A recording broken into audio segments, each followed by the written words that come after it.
আছেন তারা এখানে বসে থাকবেন। আমরা এখন বেলুন উড়িয়ে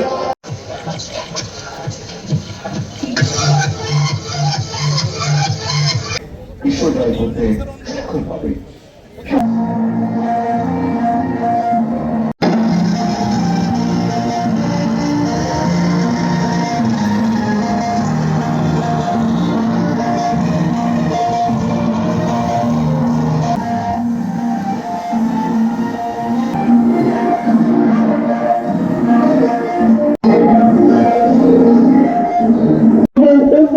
সম্মানিত অতিথিবৃন্দ,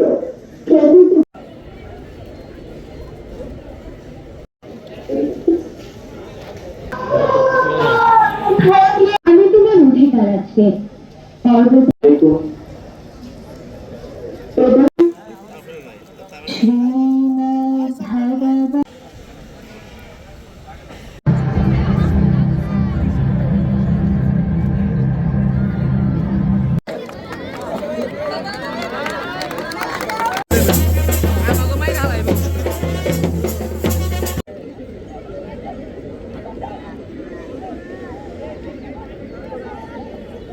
এখন উপস্থিত রয়েছে টাঙ্গাইল সদর উপজেলা ক্রীড়া সংস্থার নবনির্বাচিত